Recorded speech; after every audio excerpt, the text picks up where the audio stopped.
आज हम लोग है ना विज्ञान में देखिए एक प्रश्न है, गैसों के प्रसार को एक क्रियाकलाप द्वारा स्पष्ट कीजिए, है ना।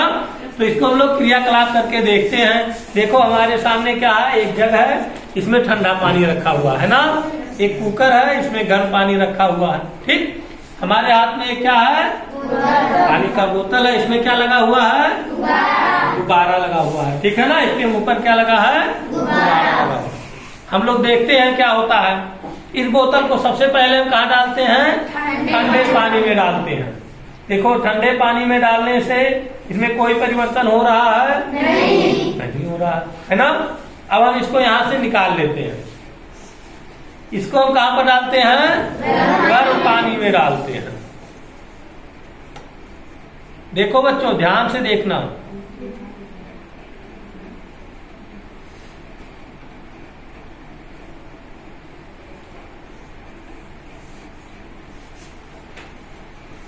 क्या हो गया बच्चों, कुछ परिवर्तन हो रहा है, धीरे धीरे हो रहा ना। क्या हो रहा है, गुब्बारा फूल रहा है, फूल रहा है कि नहीं फूल रहा है। तो देखो ठंडे पानी में कोई परिवर्तन नहीं हुआ, गर्म पानी में लाए क्या होने लगा, गुब्बारा फूलने लगा। ठीक है ना, यहाँ निकाल लिए हैं, अभी भी देखो गुब्बारा कुछ फूला हुआ है ना। हम क्या करते हैं, इसको पुनः ठंडे पानी में डालते हैं। ध्यान दो बच्चों, गुब्बारा क्या हो गया बच्चों, पिचक गया ना।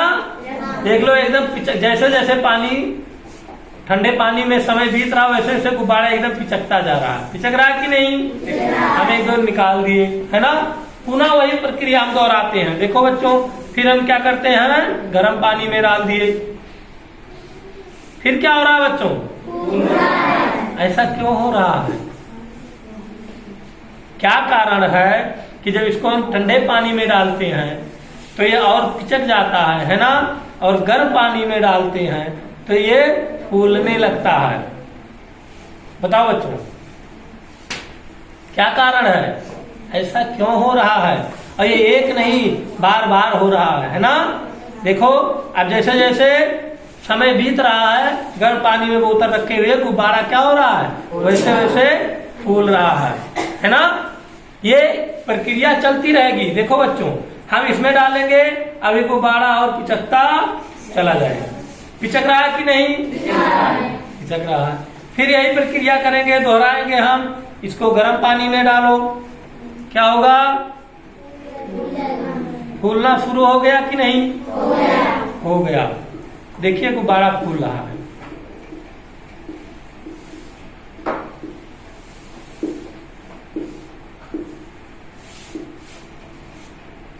इससे क्या स्पष्ट होता है बच्चों, बताओ।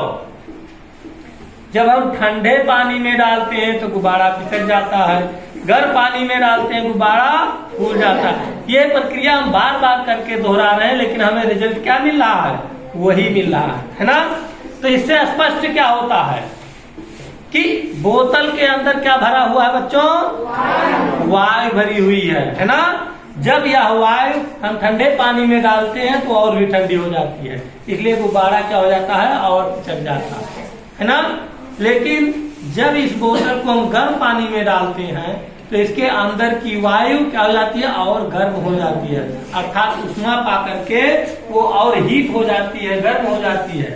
तो ये गुब्बारा क्यों फूलने लगता है, इसकी वायु क्या होता है, फैलने लगती है। जब हल्की हो जाती है तो फैलने लगती है, और फैलने के लिए रास्ता क्या है, इसका मुंह। इसके मुंह से गुब्बारे में हवा चली जाती है और गुब्बारा फूल जाता है। लेकिन जब पुनः हम इसको ठंडे पानी में डाल देते हैं तो वही वायु ठंडी होकर के पुनः किसमें चली आती है, बोतल में चली आती है, और गुब्बारा क्या हो जाता है, पिचक जाता है। इससे क्या स्पष्ट होता है बच्चों, जब गैस को उष्मा दी जाती है, गर्म किया जाता है ना, तब उसमें ऊष्मीय प्रसार होता है, अर्थात वो गैस फैलती है।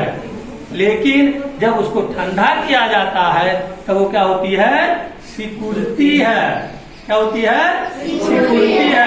क्या होता है, जैसे ही हम गर्म पानी में डालते हैं गुब्बारा फूल जाता है ना, और जैसे ही ठंडे पानी में डालते हैं गुब्बारा क्या हो जाता है, पिचक जाता है।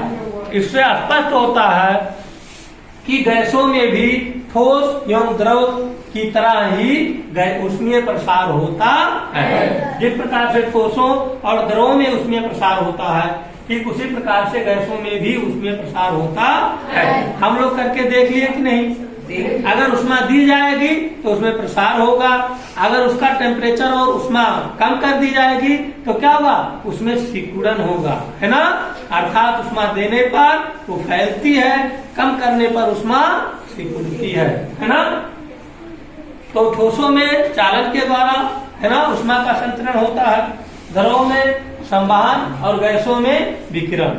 यही प्रक्रिया है, चालन संवहन विकिरण के द्वारा ठोस द्रव गैस में ऊष्मा का संचरण होता है। लेकिन यहाँ संचरण नहीं, प्रसार की बात है, तो ठोस और द्रव की तरह ही गैसों में भी ऊष्मीय प्रसार होता है। ऊष्मा पाने से गैस क्या होती है? फैलती है। तो स्पष्ट हो गया बच्चों की नहीं? तो आप इस गतिविधि को तुम लोग घर पे करोगे और लिख के लेके आओगे, ठीक है ना।